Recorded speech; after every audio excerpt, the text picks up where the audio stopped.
आप ड्रीम जितना ऊंचा देख सकते हैं देखिए। मेरे अंदर एक सबसे अच्छी बात है कि मैं बहुत डिटरमाइंड हूँ। आप सब्जेक्ट को जब पढ़े तो मगअप मत करिए, उसको रटिए मत, आप लर्नर बनिए। लेकिन स्टूडेंट लाइफ में एंजॉय खूब करिए, पढ़ाई खूब करिए, खूब खेलिए, एक्सट्रोवर्ट जरूर बनिए, इंट्रोवर्ट मत बनिए। विद्या एक ऐसा धन है, किसी से सब कुछ मिलता है। कभी कॉपी मत करिए, आपको अपने रास्तों पे चलना है। वही सूरमा इस जग में जो अपनी राह बनाता है। कोई चलता पद चिन्हों पर, कोई पद चिन्ह बनता है। Life is an ice cream, before melt taste it, in it digest it.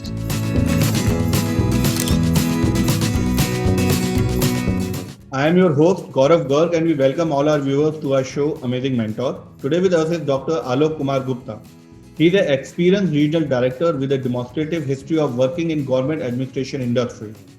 Skill in e-learning, physics, strategic planning, lecturing and educational technology.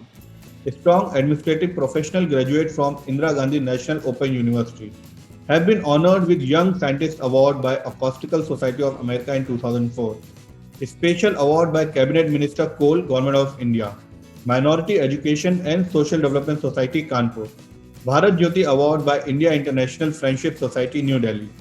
He has published more than 50 research papers and articles in repute of international and national journals.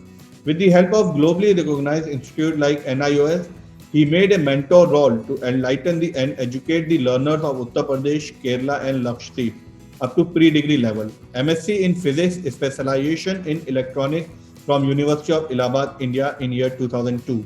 Done his doctorate philosophy in Science from University of Allahabad, India in year 2006.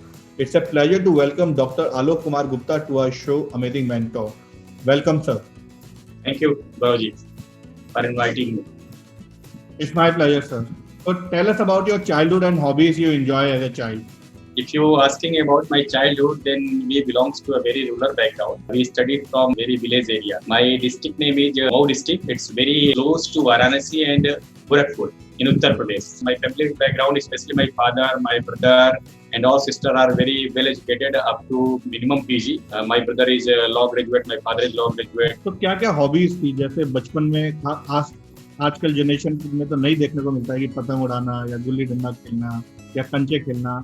आपने इन सब में से क्या-क्या enjoy किया बचपन में? ये बिल्कुल आपका बहुत ही जेन्युइन और बहुत ही बढ़िया क्वेश्चन है, क्योंकि आज के डेट में क्या होता है कि बहुत सारे पेरेंट्स नंबर के पीछे भागते हैं, नंबर गेम में बहुत बिजी रहते हैं कि हमारा बेटा 99% हो, 100% हो, मेरे नेबर का बच्चा 99, 100 हो गया है तो मेरा क्यों नहीं। तो ये नंबर गेम के पीछे कभी नहीं हमें भागना चाहिए। We don't run for marks, क्योंकि सभी जानते हैं कि mark is not remark of success. आप चाहे यूपीएससी का सिलेक्शन ले लीजिए, चाहे किसी एसएससी या मिनिस्ट्री का, तो आप देखेंगे मीडियोकर रेंज के बच्चे ज्यादा सेलेक्ट होते हैं रादर देन कि आप हायर या लोअर, क्योंकि हायर रैंक्स का ड्रीम कुछ और हो जाता है। खासतौर से साइंस बैकग्राउंड का है तो या तो वो मेडिकल प्रोफेशन में चला जाता है या इंजीनियरिंग प्रोफेशन में चला जाता है। वो भी प्रोफेशन बहुत अच्छे हैं, लेकिन अपार्ट फ्रॉम दैट अगर आपको देश की सेवा करनी है तो यूपीएससी का good option, best option. SSC के थ्रू आप बहुत सारे क्लर्कियल जॉब या और भी सारे सेवाएं कर सकते हैं। बचपन में हमने वो सारे एंजॉय किए हैं जो छोटे से एरिया में रह के बच्चा कर सकता है। हमने गिल्ली डंडा भी खेला है, हमने मूवीज भी देखी है, और मेरा पर्सनल जो इंटरेस्ट है वो सिंगिंग का है। मैं बहुत गाने का अच्छा अभ्यास करता था पहले और अभी भी करता हूँ, तो मुझे प्लेटफॉर्म खूब मिले। और जब भी मैं अपने कॉलेज में रहा, स्कूल में रहा या यूनिवर्सिटी लेवल पे भी गया, तो मैं हमेशा लीड रोल में रहा, चाहे वो मंच पे परफॉर्मेंस में डायलॉग कर रहा हो या गाना गाने कर रहा हो या कुछ अच्छा एक्टिविटी परफॉर्मेंस करने का हो। मैं बचपन से एक लोगों के साथ मिलनसार भी था, लोगों को मिला के चलता था। मेरा एक बहुत बड़ा फ्रेंड सर्किल भी हुआ करता था, तो मैं उनके साथ नई कुछ तरह के एक्टिविटीज भी करता रहता था। कुछ इनोवेटिव होते थे, कुछ डिस्ट्रक्टिव होते थे। जाहिर सी बात है, जब आप इनोवेटिव करेंगे तो डिस्ट्रक्टिव उसमें होना स्वाभाविक, तो कभी डांट भी पड़ जाती थी कि इतना इनोवेशन नहीं होना चाहिए। लेकिन ओवरऑल हमने बहुत सारे एंजॉय किए। हमने पतंग भी खेला है, हमने कबड्डी का भी गेम खेला है, क्रिकेट मेरा पैशन था, मैंने क्रिकेट भी खूब खेला है, फुटबॉल भी थोड़ा बहुत खेला है, चेस का मैं बहुत अच्छा प्लेयर हूँ, और आपके कैरम का, तो वो दोनों भी हमने बहुत खेला है। लूडो की एक बड़ा अच्छा गेम हुआ करता था, सांप सीढ़ी और लूडो, तो वो हमने सारे गेम खेले हैं। और इसमें बिल्कुल भी ये कोई बुराई नहीं है कि आप कोई गेम खेलते हैं तो आपके उससे पढ़ाई पे इफेक्ट होता है। नथिंग। पढ़ाई का एक अपना लिमिटेड पीरियड होता है, एक लिमिटेड आपका जो है माइंड सेट होता है। आप अगर उतने में ही अच्छे से पढ़े तो आपका सब कुछ गोल क्लियर हो सकता है। तो आपने अपनी स्कूलिंग कहाँ से कंप्लीट करी? मेरा अपना होम स्कूलिंग जो है +2 तक एजुकेशन मेरे अपने गांव में हुआ है। मेरा एक छोटा सा कस्बा है जिसका नाम कोपागंज है, तो डिस्ट्रिक्ट मऊ पड़ता है उत्तर प्रदेश के, और ये लगभग कह सकते हैं कि गोरखपुर और वाराणसी के बीच में पड़ता है। गोरखपुर भी हमारे यहाँ से करीब 90 किलोमीटर, और वाराणसी भी लगभग 100 किलोमीटर पड़ता है, उसी के बीच में एक जिला है। तो वहाँ से मैंने स्कूलिंग की है और स्कूलिंग के बाद चूँकि मैंने बताया था आपको कि मेरे फादर ने बचपन से हम लोगों को ड्रीम दिखाया था, तो बीएचयू की बहुत अच्छी-अच्छी बातें बताते थे। तो मेरा भी मूड था कि मैं बीएचयू में ही पढ़ूँगा या किसी बड़े विश्वविद्यालय में पढ़ूँगा, इलाहाबाद या डीयू या जीएचयू इस तरह का हमने भी ड्रीम उसी समय से पाल रखा था। और ड्रीम मेरा पूरा भी हुआ। इलाहाबाद विश्वविद्यालय में हम लोग सेलेक्ट हुए बीएससी के लिए। उस समय सिर्फ हम 2 ही बैचमेट, मैं और एक मेरा बैचमेट था मिस्टर जैन यादव, उसमें केंद्रीय विद्यालय में है एज ए पीजीटी। हम दोनों का सिलेक्शन हुआ, फिर हम लोगों ने वहाँ से अपना आगे का करियर ग्रेजुएशन का स्टार्ट किया। और चूँकि हम लोग बैकग्राउंड से थे, यूपी बोर्ड के स्टूडेंट थे, तो स्टार्टिंग में भी there was a problem regarding language also. UP board means at that time only pure Hindi medium, and Allahabad University, a well-known university, and it is known as the fourth oldest of India, established by the British period. तो वहाँ पे maximum English का culture था। हमारे professors बड़े-बड़े reference books या फिर articles की बातें करते थे, जो कि कभी-कभी हम लोग बिल्कुल समझ में नहीं आता था। बट हमारे अंदर चूँकि संघर्ष करने की, लड़ने की क्षमता बचपन से डेवलप है, तो हम लोग उसको भी कोप अप करिए and we are fighting other language also. तो जैसे आपने बताया कि आपके फादर भी लॉयर हैं और आपके ब्रदर भी लॉयर हैं, आपकी कभी ये चाह नहीं हुई कि भी मेरे को भी सेम लाइन ऑप्ट करनी चाहिए? मेरा बचपन का ही ख्वाहिश था कि पहले तो सबसे पहले ये सोचा था मैं बैरिस्टर बनूंगा या जज बनूंगा, क्योंकि फादर के जो क्लाइंट्स आते थे वो भी मुझे बहुत मोटिवेट करते थे कि वकील साहब your child is very creative and doing good dialogue and argument का जो पार्ट है वो उसका बहुत अच्छा है, बहुत अच्छा वो दलील देता है या हमसे भी कोई चीज़ सलाह लेता है या देता है। तो मेरा बचपन का ड्रीम वही था, लेकिन चूंकि मेरे एल्डर ब्रदर ऑलरेडी चॉइस कर लिए थे, फिर फादर ने कहा you have to do some different because also not with the same profession since I have my own personal interest in specially in science and particular in physics and math also, क्योंकि मेरा math भी बहुत अच्छा था। तो फिर मैंने सोचा कि चलो साइंटिस्ट बनते हैं। मैं साइंटिस्ट वर्क भी किया और सबसे अच्छी बात है कि इलाहाबाद विश्वविद्यालय में जब मैंने पीएचडी की, then I was the youngest PhD holder at that time, और मैं एज ए फैकल्टी भी काफ़ी काम किया, करीब 5 साल में फैकल्टी भी रहा। वही होता है ना कि जब हम आगे बढ़ते हैं लाइफ में तो कुछ और चाहते बढ़ती जाती है या आपका डेस्टिनेशन कहीं और आपको ले जाना चाहते हैं। तो फिर मुझे लगा कि अब थोड़ा सा राज्य सरकार में सेवा कर ली है, अब सेंट्रल गवर्नमेंट में जाना चाहिए। तो फिर सेंट्रल गवर्नमेंट मुझे राष्ट्रीय विद्यालय शिक्षा संस्थान, जिसको बहुत पॉपुलर नेम है NIOS, national institute of schooling, तो मिनिस्ट्री ऑफ एजुकेशन के अंडर में आता है, उसमें सेवा करने का अवसर मिला। तो बचपन में कोई ऐसा नॉटियस मोमेंट जो आप शेयर करना चाहोगे, स्कूल में हुआ हो या दोस्तों के साथ हुआ? जी, बहुत सारा। मैं चूँकि बचपन से बहुत एक तरह से कहा जाए चंचल भी था, काफ़ी मैं नोटोरियस भी रहा, मतलब शैतानी भी खूब करता रहा और टीचरों को मिमिक्री करना, टीचरों का कुछ उपनाम रख देना, टाइटल कुछ रख देना, ये हम लोगों ने बहुत किया, बहुत सारी मस्ती किया है। और इतना भी मस्ती किया है कि कभी-कभी खतरे भी आ जाते थे। जैसे मुझे याद है कि हम लोग उस समय जो लुका-छिपी का गेम, लाइट नहीं होने के केस में, तो कोई बड़ा ट्रक या कुछ ऐसा खड़ा है तो उसके पीछे छिप जाना। एक बार ऐसा ही मेरे साथ वाक़या हो गया था, मैं छिप गया था और सब बच्चे ढूँढ रहे थे मुझे, मैं तो मिला नहीं उनको, लेकिन अचानक ट्रक वाहन हो गया और चलने लगा। अब मैं डर गया कि यार ये ट्रक तो जा रहा है। फिर अचानक से मैं जो है गलती से उसमें से कूद पड़ा और कुछ देर तक मैं बिल्कुल फेंट होकर गिर पड़ा, एक तरह से कह सकते हैं। तो वो मुझे अपना लाइफ का याद है। बचपन से बहुत क्रिएटिव था, अपने से कुछ ना कुछ करते रहना। तो कुछ इंस्ट्रूमेंट होते हैं, खासतौर से आयरन मैन के पास, तो उनसे मैं अपना वो इंस्ट्रूमेंट बना रहा था। तो थोड़ा सा मेरा फिंगर भी कट गया था, जो मैं छुपा के रखा घर पे। और भी इस तरह छोटे-मोटे हार्मफुल घटनाएँ घट गई हैं, लेकिन मैं कहूँगा कि ऐसी घटनाएँ नहीं होनी चाहिए। खास तौर से स्टूडेंट जब छोटे एज का हो या ये कह सकते हैं खुद अपने आप को गाइड करने का एज का नहीं हो, तो ऑब्जर्वेशन में रहना चाहिए किसी इंजीनियर के साथ, किसी पेरेंट के साथ। लेकिन स्टूडेंट लाइफ में एंजॉय खूब करिए, पढ़ाई खूब करिए, खूब खेलिए। और मैं तो कहूँगा कि एक्सट्रोवर्ट जरूर बनिए, इंट्रोवर्ट मत बनिए, कि इंट्रोवर्ट बनने से क्या होता है कि आप बहुत सी चीज़ों को अंदर ही रख जाते हैं। आपके अंदर क्या क्षमता है वो सामने वाला जान नहीं पाता है। सामने वाला तभी जानेंगे, जैसे फॉर एग्जाम्पल मैं बहुत अच्छा गा सकता हूँ, मैं बहुत अच्छा डायलॉग कन्वर्सेशन कर सकता हूँ, एक्टिंग कर सकता हूँ, तो जब तक मैं बताऊँगा नहीं मेरा टीचर कैसे जानेगा। तो कहा भी जाता है कि डॉक्टर हो गए, इंजीनियर हो गए, टीचर हो गए, ये हमारे मेंटर्स हैं, इनसे कुछ छुपानी नहीं चाहिए। अगर आप इनसे छुपाएंगे तो आप अपना प्रोग्रेस नहीं कर पाएंगे, आप केवल सेल्फ डेवलपमेंट कर पाएंगे। लेकिन आप इनको बताएंगे तो ये आपको एक पूरा एनवायरनमेंट क्रिएट करेंगे और उस एनवायरनमेंट में आप पूरा अपने आप को करिए।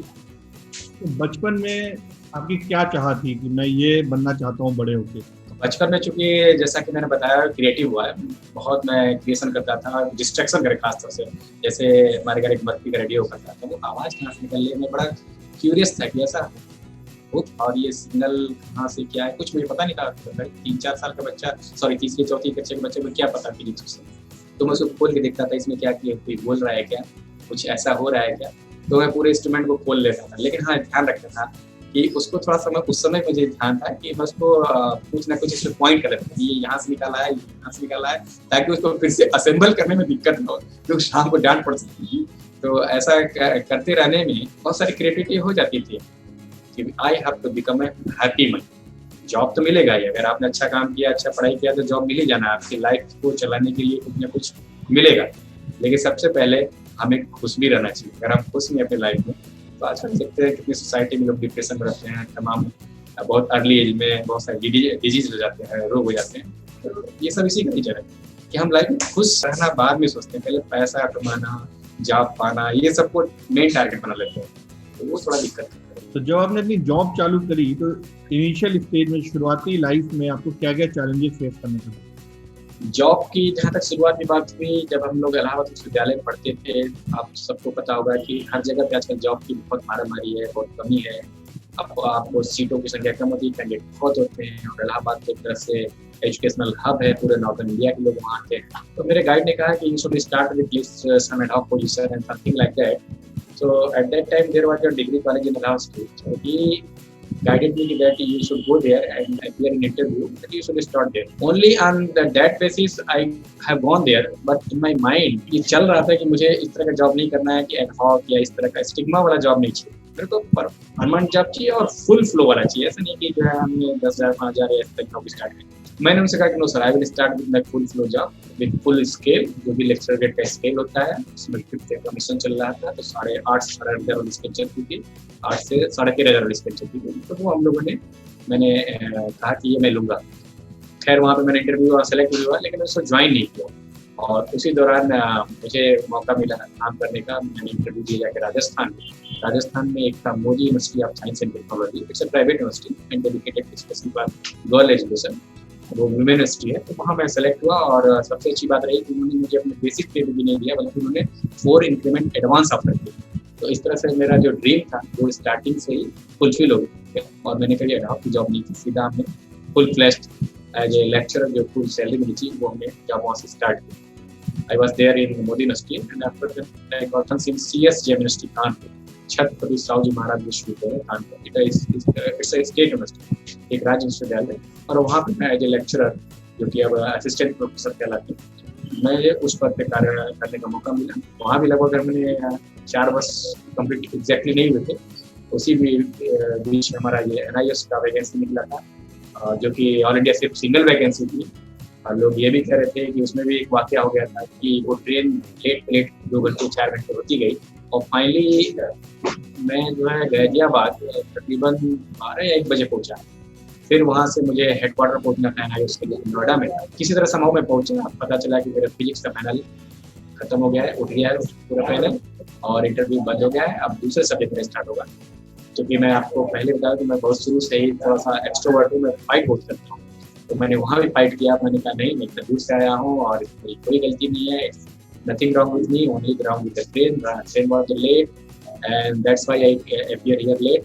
Then somehow one deputy director was there, कुछ उनके दिमाग में आया। उन्होंने कहा देखो मैं तुम्हें अलाउ तो कर दूंगा, लेकिन तुम एक बार बोर्ड में जाके परमिशन ले लो और उनसे थोड़ा सा जो भी जैसे भी हो उनको प्लीज कर लो, देन यू कैन अपीयर। मैं वहाँ गया, अपनी सारी बातें रखा, तो उन्होंने मुझे अलाउ किया, और तकरीबन मेरा करीब 45 मिनट से करीब 50 मिनट इंटरव्यू चला था। और जब मैं बाहर निकला तो उन्होंने कहा कि लगता है आपका सिलेक्शन हो जाएगा, और फाइनली मुझे सेलेक्ट हुआ। तो यही एक बच्चों के अंदर ड्रीम होना चाहिए कि उनको फाइट करना। एवरी पॉइंट पे आपको फाइटर्स मिलेंगे, आपको फाइट करके ही आगे बढ़ना है, क्योंकि आज के डेट में जो सिलेक्शन होता है वो रिजेक्शन के बाद होता है। इसीलिए आप लाइफ में फाइट करिए, डेफिनेटली आप सक्सेस होंगे। इसलिए सफलता उसी को मिलती है जो लाइफ में चैलेंजेस को अपॉर्चुनिटी में चेंज करे और कभी भी निराश ना हो। जैसे आपने बताया कि मोदी यूनिवर्सिटी से आपने अपना कैरियर स्टार्ट किया और फिर आप गवर्नमेंट में, तो आपको गवर्नमेंट में और प्राइवेट में क्या डिफरेंस लगा एज फार एज जो कल्चर होता है काम का उसमें, और काम करने के तरीके में क्या क्या फर्क लगा? देखिए, प्राइवेट जॉब का एक अपना सिनेरियो है, उनका एक अपना रूटीन है, और उनके बाउंड्री कंडीशंस बहुत सारे होते हैं, क्योंकि वो they are doing business actually. थोड़ा सा ये बता दूं आपको कि गवर्नमेंट जो होती है वो सोशल रिस्पॉन्सिबिलिटी के साथ चलती है, वो देश की रिस्पॉन्सिबिलिटी होती है, नागरिकों को सिटीजन की रिस्पॉन्सिबिलिटी होती है और उसके आधार पर उसका फ्रेमवर्क होता है, उस तरह से वहाँ का वर्किंग कल्चर है। लेकिन जो ये होते हैं प्राइवेट होते हैं, इनका कहीं ना कहीं एक सेट टारगेट होता है, एक गोल होता है कि हमें ये अचीव करना है, इस फाइनेंशियल ईयर में ये अचीव कर लिया, अगले फाइनेंशियल ईयर में थोड़ा सा 10% इंक्रीमेंट के साथ या फिर और भी उनको बढ़ने की चाहत होती है, क्योंकि उनका एक समाउ कह लिया जाए तो बिजनेस ट्रेंड है। गवर्नमेंट आपके सर्विस में बिजनेस ट्रेंड नहीं होता है, हमें बिजनेस नहीं करना होता है, हमें सर्विस करना होता है, हमें देश के लिए कुछ डेडिकेट करना है, कुछ या तो सोशल रिस्पॉन्सिबिलिटी के थ्रू या जिस जॉब प्रोफाइल में है उस जॉब प्रोफेशन के थ्रू। तो यही सबसे बड़ा डिफरेंस है कि आपको यहाँ पे सोसाइटी के प्रति रिस्पॉन्सिबल रहना है और यहाँ पे एक पर्टिकुलर पर्सन के प्रति रिस्पॉन्सिबल रहना है। वो हो सकता है उसका ओनर हो सकता है, उसका ट्रस्ट मेंबर हो सकता है, उसके अपने कुछ गोल्स हो सकते हैं। तो जाहिर सी बात है जिसका अपना गोल होगा तो आपके अपने ब्रैकेट का मामला रखेगा, अपनी बाउंड्री कंडीशन में रखेगा। ये जरूर हो सकता है कि आप अगर अच्छा एक्सेल कर रहे हैं तो आपको कुछ इंसेंटिव मिले, आपको अप्रेजल मिले। That is also good part of in private sector. Private sector में आप अच्छा कर रहे हैं, एक्सेल कर रहे हैं तो आपका ग्रोथ बहुत तेजी से होता है। लेकिन गवर्नमेंट जब ऐसा नहीं है, गवर्नमेंट के अंदर कुछ बने बनाए कॉन्स्टिट्यूशन है, कुछ रूल्स हैं, फ्रेम्ड है, उसके हिसाब से सारे एम्प्लॉइज को इक्वल ट्रीटमेंट मिलता है। ये जरूर होता है कि अगर आप अच्छा काम करते हैं तो आपको उसके रिवार्ड मिल जाए, अवार्ड के आपको रिकॉग्नाइज किया जाता है, आपको मंच पे अवार्ड के रूप में मिल सकता है, अलग से आपको नेम फेम मिल सकता है, ये हो सकता है। ये गवर्नमेंट सेक्टर में ऐसा होता भी रहता है, लेकिन ट्रीटमेंट सबको बराबर मिलता है। ये एक काफी बड़ा फर्क, क्योंकि यहाँ पे एक तरह से देखा जाए तो गवर्नमेंट में मनी सेट गोल नहीं है, सर्विस गोल होता है, डेडिकेशन होता है, सोसाइटी कंट्री उसके प्रति हमारा अपना रिस्पॉन्सिबिलिटी है कि हमें ये काम करना है। जैसे मैं एजुकेशन सेक्टर में हूँ तो मेरे से लोगों को उम्मीद होगा कि मैं एजुकेशन सेक्टर में कुछ ऐसा चीज लाऊं, कुछ ऐसी बदलाव लाऊं या कुछ ऐसा ट्रेंड सेट करूँ जो सोसाइटी के लिए बेनिफिशियल हो। क्योंकि एजुकेशन तो आपको सबको पता है कि विद्या धनम सर्वधनम प्रधानम, विद्या एक ऐसा धन, एजुकेशन एक ऐसा है किसी से सब कुछ मिलता है। तो जब आपको पहला अवार्ड मिला तो क्या फीलिंग थी आपकी, कैसा लगा आपको पहला अवार्ड लेते हुए? जब मुझे पहला अवार्ड मिला तो ये घटना है नवंबर 2004 की। मेरा पूरा ग्रुप जो है वो गया था अपने रिसर्च का ग्रुप अपना अपना पेपर प्रेजेंट करने, and I also presented my own research paper and that was very recognized. अपना पेपर प्रेजेंट किया और मैंने अपने फ्रेंड को एक एग्री किया कि चलो हम लोग मैसूर आए हैं तो यहाँ चलते हैं, वहाँ चलते हैं, सुना है कि यहाँ किला बड़ा है, यहाँ का और चीजें बहुत सी where are going I am going here and there. मैंने उसको सोचा किसी तरह से लिखा दिया लेकिन बोला no you can't go here and there. देन मैं गया, हम लोग बैठे रहे, मुझे बिल्कुल नहीं पता, उसने कुछ बताया कि क्यों रोका जा रहा है। अचानक से मेरा नाम कॉल हुआ कि mister Alok Kumar Gupta is selected for the Young Scientist Award 2004 by the Acoustical Society of America। मैं बिल्कुल सरप्राइज था क्योंकि लाइफ में इतना बड़ा अवार्ड, इतना बड़ा मंच मैं पहली बार शायद देखा। जो सपने हम लोग देखते थे कि ऐसा हो भी सकता, वो मुझे रियलिटी में नजर आ रही थी, वास्तविकता में लग रहा था हाँ ये मेरा सपना सच हो रहा है, मैं साइंटिस्ट बनने की ओर बढ़ चला। I was really really very very happy. वो मेरी लाइफ का सबसे टर्निंग पॉइंट का मोमेंट था जहाँ से मुझे साइंटिस्ट बनने की एक और प्रबल संभावना मिली। तो आपने कई बुक्स लिखी हैं, तो उसमें से सबसे फेवरेट बुक कौन सी रही है? सबसे फेवरेट मेरी बुक है अपनी खुद की फिजिक्स, जो कि मैंने बहुत ही अच्छे से उसको समझ के लिखा है और काफी लोग कॉम्प्लीमेंट मिला है कि इसमें जो चीजें लिखी हैं बहुत ही सरल भाषा में छोटे छोटे शब्दों में लिखा है और हम लोगों ने इसको लाइवलीहुड बना दिया। मतलब लाइफ में हमारे क्या घटनाएं घट रही है आस पास के, चाहे मेरे घर में हो चाहे सोसाइटी में मोहल्ले में हो, उससे मिलता जुलता हमने एग्जाम्पल सेट किया है और स्किल बेस्ड किया है, एप्लीकेशन बेस्ड किया है। वो नहीं है कि आप एक लंबा सा फ्रेम डिजाइन किया, एक बड़ा सा पैरा बनाया, फिर उसमें क्वेश्चन पूछ लिया what is this, how this, where, why can we do. इसमें हमें एक पूरा एक सिनेरियो दिया, उस सिनेरियो से उससे क्वेश्चन निकाला, इससे क्या बच्चे जो है एक अपने आप एक्सपेरिमेंट करेंगे अपने साथ बैठ के। तो वो मुझे बहुत अच्छा लगता है कि इस तरह की किताबें मार्केट में आनी चाहिए, क्योंकि बहुत सी मोटी मोटी किताबें हम सब देखते हैं, लेकिन जॉयफुल लर्निंग की किताबें होनी चाहिए, मतलब पिक्चोरियल फॉर्म में होना चाहिए, फ्लो चार्ट में होना चाहिए, क्योंकि हमारी माइंड की मेमोरी है ना वो पिक्चर हो या डायलॉग्स क्रैश चाहिए, वो जल्दी क्रैश होता है रादर देन की बहुत सारा लिखा हो। क्योंकि लिखने को तो हम देखते हैं फिर उसके बाद वो वॉशअप हो जाता है, 20 सेकंड 30 सेकंड हमारा माइंड उसको याद रखता है फिर भूल जाता है। लेकिन अगर हम कोई पिक्चर देख लेते हैं, कोई गाना सुन लेते हैं, कोई डायलॉग सुन लेते हैं, तो देखिए आजकल सब लोग डायलॉग गाना सुनना या कोई पिक्चर देखना या कोई प्लेस घूम के आए तो तुरंत इसीलिए याद होता है, क्योंकि वो हमारे माइंड में कहीं कहीं जाकर सेट हो जाता है। तो हमारी किताबें भी, हमारे स्टडी मटेरियल भी अगर इस तरह की ना, इसमें इस तरह की चीज़ों का इंक्लूजन हो, तो ऐसा नहीं कि ये सारी चीज़ें इससे रिप्लेस हो जाएगा। तो टेक्स्ट का भी अपना इंपॉर्टेंस है, टेक्स्ट रहना भी चाहिए, अदरवाइज मैटर अपना डायल्यूट हो सकता है, वो रहना चाहिए। लेकिन इस तरह का इंक्लूजन हो जिसमें लाइफ स्किल हो, पीयर ग्रुप्स के साथ इंटरेक्शन का कुछ एक्टिविटी हो, तो उससे बहुत किताबें इंटरेक्टिव हो जाती हैं, ऐसे लगती हैं जैसे किताबें खुद ब खुद मेरे साथ पढ़ रही हैं, मैं उसको पढ़ रहा हूँ और मुझे समझा रहा है। इसके अलावा साइंस एंड टेक्नोलॉजी की बुक है, वो भी बहुत अच्छी है। और उसके साथ प्लस पॉइंट ये है कि इस किताब का विमोचन जो है हमारे पूर्व जो राष्ट्रपति जो नहीं रहे, माननीय डॉक्टर APJ कलाम के द्वारा दिल्ली में हुआ था। इसलिए ये किताब मेरे लिए बिल्कुल हार्ट टचिंग है, क्योंकि इतने बड़े साइंटिस्ट हाथों अगर किसी किताब का विमोचन हो, खासतौर से साइंस के बंदे और साइंस के व्यक्ति द्वारा, साइंटिस्ट के द्वारा हो, तो आप समझ सकते हैं कितना वो अच्छा क्षण होगा। मुझे बहुत अच्छा लगा था, और रियली हैप्पी था। तो आपके कोई गुरु रहे? का अपना कोई गुरु होता है कि जो उसके लिए टॉर्च गिरे का काम करता है, यानी कि रास्ता दिखाता है। तो सबसे पहले तो गुरु डेफिनेटली सबके माता पिता ही थे, प्रथम गुरु तो माता ही पिता होते हैं। कि मेरे फादर खुद एक एजुकेशन पे, खुद एक अच्छे विश्वविद्यालय से पढ़े थे, तो उन्होंने बचपन से मुझे गाइड किया। वातावरण में आसपास कौन लोग हैं जो आपको अपोज कर सकते हैं, उनको भी कैसे आपको फाइट करना है, कुछ फैमिली कंस्टेंट भी हो सकते हैं, उन सबको उन्होंने मुझे लड़ने का जो प्यार कह सकते हैं वो बचपन से दे दिया। जो भी हमारा नेशनल फेस्टिवल होता था उसको मैं बहुत ही प्राउडली मनाता हूँ, आज भी बहुत प्राउडली मनाता हूँ ऑफिस में, चाहे वो रिपब्लिक डे हो या इंडिपेंडेंस डे। तो उसमें मैं स्पीच देता था, और स्पीच कैसे देता था, थोड़ा इम्प्रेसिव करने के लिए, या टीचर्स और इम्प्रेस हो या स्टूडेंट और इम्प्रेस हो, तो मैं इसको थोड़ा इंग्लिश में देता था। लेकिन उस समय जो है इंग्लिश बोलना या कहना थोड़ा सा मेन स्ट्रीम से अलग रखते, तो मेरे फादर उस इंग्लिश को हिंदी में लिखते, जैसे आई एम तो आई एम को हिंदी में लिख दिया। तो वो मैं उसको देख लेता अच्छे से, और उसको जब मैं पढ़ता था तो अच्छा फीलिंग आता। तो एक तरह से कहा जाए तो वो मुझे सारा इन्वायरमेंट देते थे, तो वो मेरे बहुत अच्छे मेंटर और गाइड थे, आज भी हैं। लाइफ में जितने चैलेंजेस आते हैं वो मुझे सिखाते हैं। और उसके बाद PhD के दौरान मेरे अपने गाइड मिले, और एक बहुत ही फ्रेंडली हैं विथ माइंड एंड हार्ट। वो इतने अच्छे हैं कि मुझे आज मैं धन्य हूँ कि ऐसे गुरु मुझे मिले PhD करने के दौरान। और अच्छी बात उसमें ये भी रही, वो भी इलाहाबाद विश्वविद्यालय के एलुमनी है, और जिस छात्रावास जिस हॉस्टल से रह के मैंने पढ़ा है उसी हॉस्टल से भी रह पढ़े हैं। तो मेरा एक उनका अपना अलग रिलेशन भी है। गुरु तो है ही है, साथ में एक बड़े भाई की भी भूमिका में रहती है।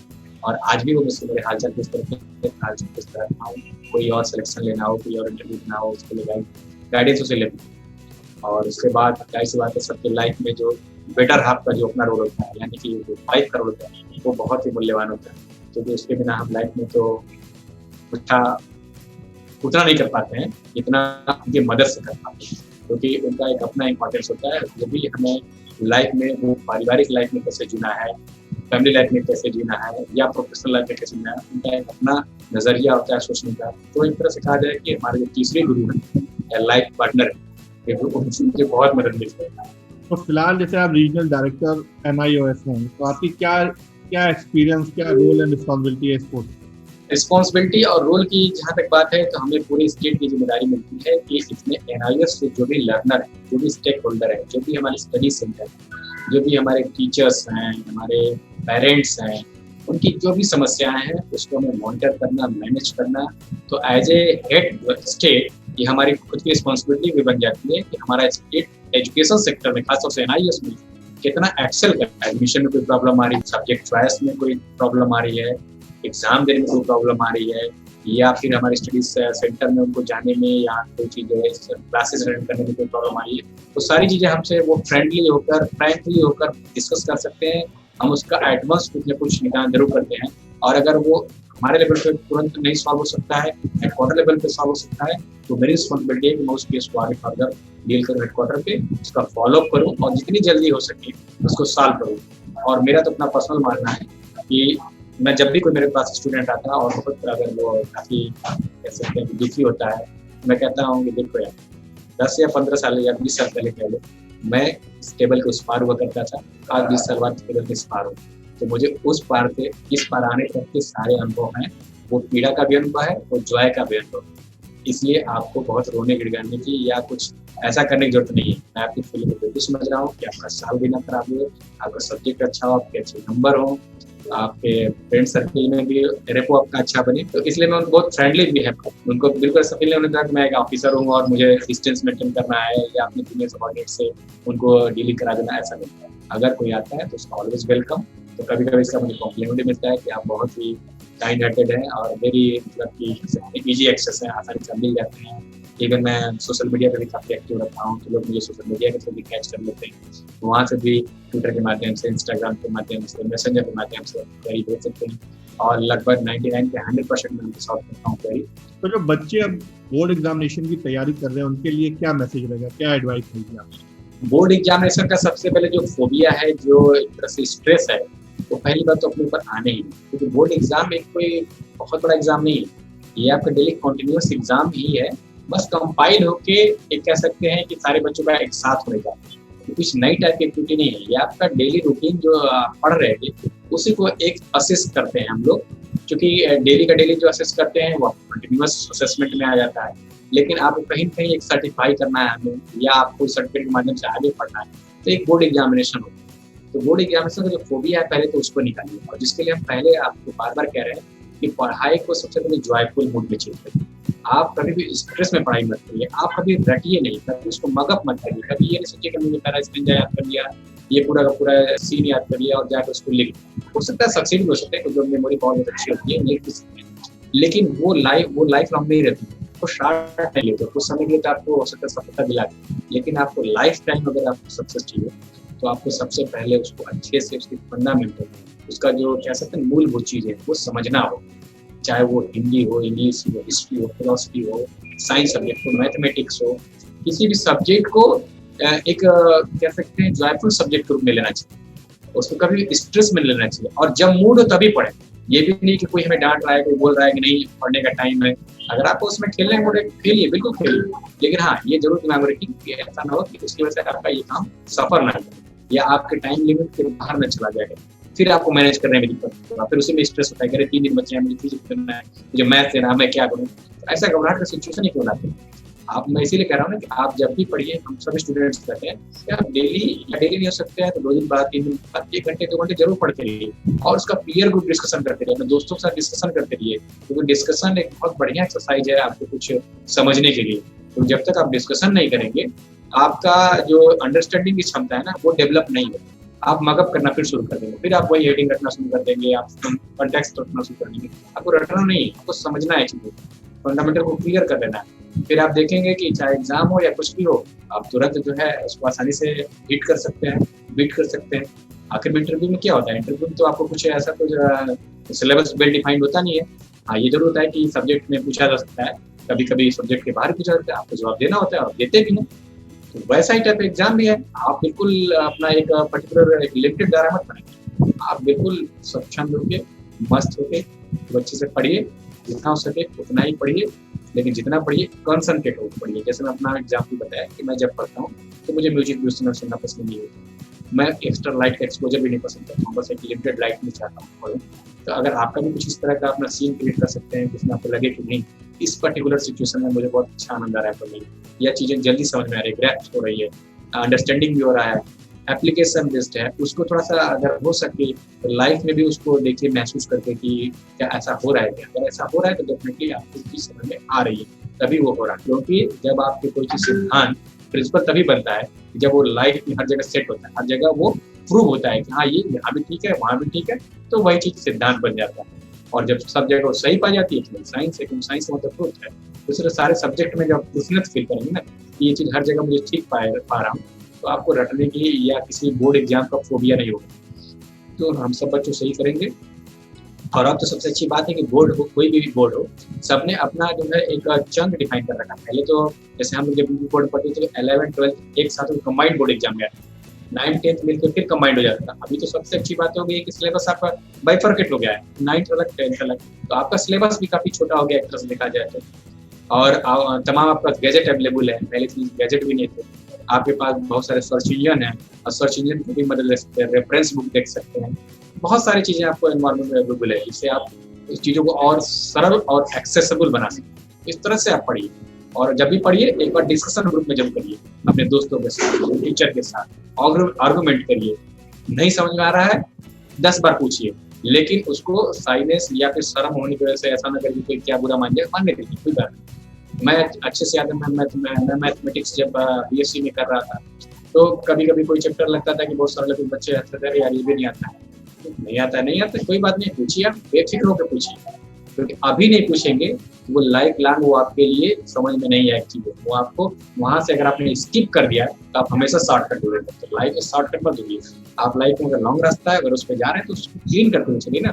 आपको जैसे सड़क बनती है, आपने देखा होता है पहले कपड़ा बिछाते हैं, फिर उसको रोल आउट करते हैं, थोड़ा क्लीन करते हैं, फिर थोड़ी सी बजरी डाली जाती है, देन उसको फिर कोल तार बिछाते हैं, वो क्लियर होता है। वैसे ही लाइफ, वैसे ही हमें लाइफ में बहुत सारे आइडियल्स आएंगे। हो सकता है फिजिक्स अच्छी लग रही है, ठीक है, आप केमिस्ट्री पढ़ लीजिए, नहीं आप केमिस्ट्री पढ़ लीजिए, जो आपको समझ रहा है वो। म्यूजिक आ रहा है तो म्यूजिक पढ़ लीजिए। यही है रोड बनाने की जो चीज प्रक्रिया में आ रहा है ना, वैसे इसी तरह लाइफ में बहुत सारी प्रक्रियाएं आएंगी। और जब भी कोई समस्या आएगी डेफिनेटली उसका सोल्यूशन भी रहेगा, आप ही के पास रहेगा, आपको किसी से मांगने की जरूरत नहीं है। जैसे अभी देखिए कोविड-19 है, पूरा वर्ल्ड कितना परेशान हो गया, लेकिन उसको देखिए उसको अपॉर्चुनिटी में कैसे ग्रैब कर लिया, वेबिनार के माध्यम से। लोग जूम और तमाम ऐसे जो है सॉफ्टवेयर आ गए कि अब लगता ही नहीं कि हम लोग डिस्टेंस में हैं। और कितनी फ्लेक्सिबिलिटी है, आप घर में भी रह के पढ़ रहे हैं। एक वेल पैटर्न अगर नहीं भी है तो भी आप अच्छा एक्सेल कर रहे हैं। तो देखिए इसी तरह मैं कह रहा हूँ कि जहाँ भी आपको कुछ क्वेश्चन हो रहे हैं, कुछ दुविधा है, कुछ संकट है, कुछ प्रॉब्लम है, तो उसका समाधान होना ही होना है। क्योंकि जब कोई प्रॉब्लम आती है तो समाधान लेके आ, अदरवाइज तो फिर लाइफ रुक जाएगी, हमारी स्टक कर जाएगी। नेचर को देखिए, नेचर एक सबसे बढ़िया बेस्ट एग्जाम्पल है लाइफ समझने का। आप मॉर्निंग के सनराइज से लेकर सनराइज से लेकर सनसेट देखिए। हिल एरिया में रहते हैं तो हिल को देखिए, नेचर के साथ रहते हैं। जैसे मैं केरला में हूँ, सब नेचुरल ब्यूटी आती है, उन पेड़ पौधों को देखिए, आपको बहुत कुछ सिखाएंगे कैसे लाइफ में ग्रो करना है। एडवर्स माहौल में भी पहाड़ों पर कैसे पेड़ उगते हैं, नदी झरनों के बीच में भी कैसे जो है आप देखते हैं कि पैरासाइट्स या कुछ ऐसी चीजें कैसे है, कहीं कहीं तो वो स्ट्रगल कर रही है ना। तो इस तरह लाइफ में बहुत सारे स्ट्रगल हैं, लेकिन इसका मतलब ये नहीं कि हमें लाइफ में होप नहीं, होप रखना ही रखना। और हम चलना है कि अगर हमने लाइफ में ह्यूमन लाइफ लिया है तो सबसे पहले मुझे हैप्पी रहने के लिए वो सारी चीजें गेन करनी है जो मुझे चाहिए, तो उसकी तरफ आप आगे बढ़िए और लाइफ का एक सेट करिए। जॉब तो मिलेगी ही मिलेगी, हैप्पी रहना सीख लीजिए, खुश रहना सीख लीजिए, आपको जिंदगी में हर कुछ मिलेगा। तो जो बच्चे टीचिंग या प्रोफेशनल को चूज करना चाहते हैं, उनके लिए क्या एडवाइस है आपकी? जैसा कि मैंने पहले आपसे कहा कि आप हर बच्चे का एक अपना इंटरनल चॉइस होता है, जो बाय बर्थ या बाय गिफ्टेड ऑफ गॉड कह सकते हैं, वो होता ही होता है, इनहेरेंट प्रॉपर्टी। पहले आप वो फील करिए कि आप हैं क्या। मतलब अगर आपको स्वयं को अगर आपने पहचान लिया है, what I am, what can I do better, rather than कि someone is forcing me to read science, humanities, art and something like that. First you identify yourself, आप क्या चाहते हैं, आपके मन में क्या। आपने एक अच्छी मूवी देखी थी 3 इडियट्स, में देखा होगा आपने ना कि कैसे किसी का फादर कुछ चाह रहा है और किसी का फादर कुछ चाह रहा है। तो वैसा ड्रीम फोर्स नहीं करना चाहिए, क्योंकि वो था जमाना कभी था कि सोसाइटी में रेस था कि हर चाहता था बच्चा डॉक्टर निकल इंजीनियर निकल। लेकिन अभी क्या है कि हर जॉब में अपना एक पैसा है, हर जॉब में एक नेम एंड फेम है। पहले था कि हाँ ये बनेंगे तो पर्टिकुलर नाम और ख्याति मिलेगा, लेकिन अब ऐसा नहीं है। तो हर एक पैसा मिलेगा। नहीं तो आज खिलाड़ी क्यों इतना पैदा होता है, पहले तो खेल को उतना नहीं अच्छा करते थे ना, लेकिन आज खेल भी देखिए कितने अच्छे हो रहे हैं। या फिर एक्टर होते हैं, या फिर लीडरशिप की इक्वालिटी भी देखिए, लीडर भी लोग चाह रहे हैं, लीडरशिप भी मानते हैं कि नहीं कुछ नहीं है लीडर, ऐसा नहीं है। तो आप सबसे पहले अपना इंटरनल आइडेंटिफिकेशन करिए कि what can I do, what I am, and then you start your journey. और वो अगर आपने गोल कर लिया तो डेफिनेटली फिर तो आधा रास्ता तो अपने तय करिए। क्योंकि आपको पता है कि आपको साइंटिस्ट बनना है, तो साइंटिस्ट बनने की आपके अंदर जो चाहत है, आपके अंदर जो ड्यूटी है, वो आपको पता ही है कि उसके लिए मुझे क्या करना चाहिए, तो आप उसके हिसाब से करिए। तो और प्रोफेशन चुनते वक्त ये जरूर ध्यान रखना चाहिए कि जिसमें आपको इंजॉय मिले। अगर आपने टीचिंग प्रोफेशन चुना है तो teaching is a very noble job, एक बहुत ही बढ़िया। क्योंकि टीचर कहते हैं ना कि टीचर एक नेशन बिल्डर होता है, करियर बिल्डर होता है, वो समाज का निर्माण करता है, देश का निर्माण करता है। अगर आपके अंदर वो जॉब वाली पैशन है तो मत चाहिए, लेकिन अगर आपका अंदर पैशन है उस सोसाइटी को देने की, क्योंकि टीचर हमसे देता है, लेता कुछ नहीं, तो अगर आपको देने की चाहत है तो टीचर बनिए। अदरवाइज बहुत सारे प्रोफेशन है। और अगर आपको जो है सोशल वर्क करना है, सोसाइटी के साथ ह्यूमन बीइंग करना है, डॉक्टर, क्रिएटिविटी करना है, कुछ क्रिएशन करना है, अगर you should become a scientist और इंजीनियर, तो आपके अंदर कौन सी ऐसी एबिलिटी है, what is your internal beauty, you have to identify. आप उसको पहचानिए, डेफिनेटली आपको अपना जॉब सेट करने में आसानी हो जाएगी। अगर आपके अंदर जो है गवर्नमेंट के साथ फ्लैग मार्च करना है, गवर्नमेंट के साथ काम करना है, definitely you have to go for better job for UPSC के थ्रू आप जाइए, आप सिविल सेक्टर में जाइए। आपको लगता है कि नहीं आप जो कैलकुलेटिव बहुत है, बहुत हुआ मेरे को अच्छा आता है आपको, डेफिनेटली आप बैंकिंग सेक्टर में जा सकते हैं। तो आपके पास जो भी आपके अंदर की एबिलिटी है वो खुद आप ही जानते हैं। यू आर ए गुड जज फॉर योर ओन। आपसे बढ़िया आपके लिए कोई जज हो ही नहीं सकता, इवन आपके पेरेंट्स भी नहीं हो सकते। हाँ, वो आपको इन्वायरमेंट जरूर देंगे, आप जो बनना चाह रहे हैं वो आपको इन्वायरमेंट देगा। और आज तक मैंने देखा है अब पेरेंट का भी माइंडसेट चेंज हो गया, वो भी यही चाहते हैं कि उनका बेटा या उनका वार्ड क्या चाहता है, they are giving the facility accordingly. हाँ, एक चीज और मैं कहूँगा, कभी कॉपी मत करिए, तो क्योंकि आप कॉपी करेंगे तो डेफिनेटली उसमें कुछ कुछ गलतियां होंगी, फेलियर हो सकता है। लेकिन जब आपकी ओरिजिनल आइडेंटिटी होगी ना, उसमें फेलियर होना ही नहीं, क्योंकि वो फर्स्ट टाइम होगा। क्योंकि हर एक ह्यूमन जो है उसकी अपनी इंडिविजुअल आइडेंटिटी होगी। इसलिए आपको अपने रास्तों पे चलना है। रास्ता अच्छा हो उसके लिए आप सलाह ले लीजिए, आप बड़े बुजुर्गों का ले लीजिए, टीचर्स ले लीजिए, दोस्तों का ले लीजिए, लेकिन किसी का एग्जैक्टली पाथ फॉलो मत करिए। अब जरूरी नहीं कि आपको अगला प्रेसिडेंट पर्टिकुलर वही बनना है, आपको अगला प्राइम मिनिस्टर वही बनना है, आपको साइंटिस्ट पर्टिकुलर कोई फेमस आप नाम जानेंगे तो चीज बनिए, अच्छा प्रोफेसर है, क्रिकेटर है, उसको देखिए, लेकिन एग्जैक्टली नहीं बनना है, आपको उससे डिफरेंट बनना है कि कुछ और अलग दिखे। अभी तो ये 5 उंगलियां हैं, 5 अलग दिखती इसीलिए है कि सब अलग अलग शेप में है, लेकिन 5 अपना इंपॉर्टेंस है। ऐसा नहीं कि फर्स्ट फिंगर के अलावा सेकंड फिंगर बेकार नहीं, इसका भी अपना इंपॉर्टेंस है। वैसे ही सोसाइटी में हर आदमी का अपना इंपॉर्टेंस है। हर जॉब मस्त है, चाहे वो छोटा हो, बड़ा हो, ग्रुपी हो, मंडी हो, गुस्सी हो, लीडरशिप हो, या किसी बड़े कंपनी का CMD हो, सबका अपना इंपॉर्टेंस है। जहां भी रहे उसमें जॉय फील करें तो आपकी लाइफ बहुत आसान बन सकती है, और इसी तरह से करियर का चुनाव भी करना चाहिए। So now we will start our rapid round. ये बिल्कुल। Favorite actor and actress? Favourite actor actress की बात है तो सबसे, चूंकि मैं इलाहाबाद में पढ़ाई किया हूँ और इलाहाबाद से हमारे अमिताभ बच्चन जी बिलोंग करते हैं, और वैसे भी मुझे बहुत अच्छे लगते हैं और मैं उनकी कॉपी भी करता हूँ, उनके गाने वाने की, बचपन से उनके गाने खूब गाए हैं। वो मेरे फेवरेट एक्टर हैं। और माधुरी दीक्षित मेरी फेवरेट एक्ट्रेस है। Favorite color? ब्लू कलर मुझे बहुत पसंद है और हमेशा मेरे पास एक ब्लू कलर का कुछ ना कुछ रहता है। Your favorite destination? Favourite destination मेरा हिल एरिया होता है, मैं हिल एरिया और नेचर के साथ काफी रहना चाहता हूँ। Your favorite car? कार जो मेरी फेवरेट है, मेरा खुद का अपना ओन कार है, मैं ब्रिजा कार इस्तेमाल करता हूँ, मुझे बहुत अच्छा लगता है। Dream house? हाउस की बात करें तो NCR में रहना मुझे पसंद आता है, क्योंकि NCR में मुझे लगता है कि काफी अपॉर्चुनिटीज हैं as a being educationalist. Any one thing that you would like to change if you are provided superpower? सबसे पहले तो मैं लोगों के अंदर से रेस की भावना को खत्म करना चाहूंगा, जो वो कंपटीशन करते हैं कि इसके पास ये है तो मेरे पास ये है, क्योंकि यही जो सबसे बड़ी समस्या का जड़ है। कि लगता है कि इसके पास कार है, इसके पास घर है, इसके पास बड़ा अच्छा बिल्डिंग है, या IAS है, या कुछ है। ये रेस खत्म करना है, क्योंकि रेस जब आप करेंगे ना तो वो मजा नहीं आएगा। आप अपना खुद का कुछ आइडेंटिटी है ना, आप ये कहते हैं कि वही सबसे अच्छा जाओगे या वही कुछ अच्छा है, तो रेस की भावना अगर खत्म हो गई ना, हाँ हेल्दी रेस हो, ये इतना किया है तो मुझे कुछ अलग हटके इससे और आगे करना है, दैट इज परमिसिबल, वो अच्छा है। लेकिन किसी को काट के, यानी कहा जाता है ना कि एक लाइन अगर आपको बड़ी करनी है तो उस लाइन को आपको मिटाना नहीं है, उसको पैरेलल एक नई लाइन खींचनी है ताकि वो आपका अलग हो। तो इसके लिए मैं एक 2 लाइन कहूँगा कि है वही सूरमा इस जग में, है वही सूरमा इस जग में जो अपनी राह बनाता है, कोई चलता पद चिन्हों पर, कोई पद चिन्ह बनाता है। Means you have to create your own footprint, don't follow any path. अनुकरण कीजिए लेकिन पूरी तरह से उसको फॉलो नहीं कीजिए, आप अपना खुद का रास्ता चुनिए।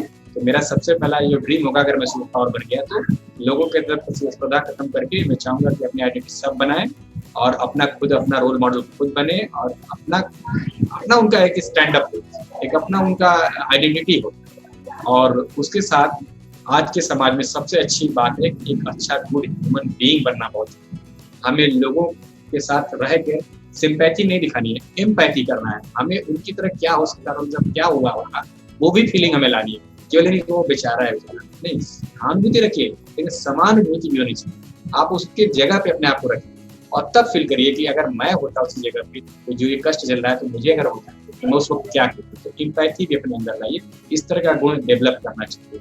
और उसके बाद लास्ट वन इज कि आपको हैप्पी रहना है, लाइफ में मस्त रहना है, खुश रहना है, जहां भी रहना है। पढ़ना है तो खुश रहना है, जॉब करना है खुश रहना है, फैमिली में रहना है खुश रहना है, ऑफिस में रहना है खुश रहना है, आप डेफिनेटली लाइफ को एंजॉय करेंगे। जैसे कलाम साहब ने से एक बार पूछा गया था कि भाई आप राष्ट्रपति बनना चाहते हैं तो कौन सा तिथि, कौन सा दिन, कौन सा वार अच्छा रहेगा। उन्होंने बोला कि यार बीइंग ए साइंटिस्ट आपको पता चाहिए पूरा यूनिवर्स चल रहा है और सबको पता है कि सबकी अपनी पोजीशन है, सबके अपने वर्क फंक्शन है, चाहे वो मून हो, जुपिटर हो, अर्थ हो।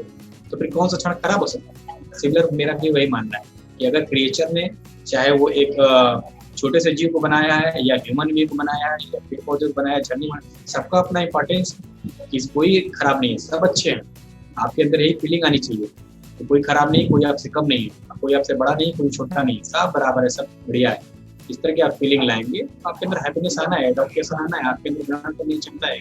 और कभी भी ये मत कि you are a master, we are a life long learner.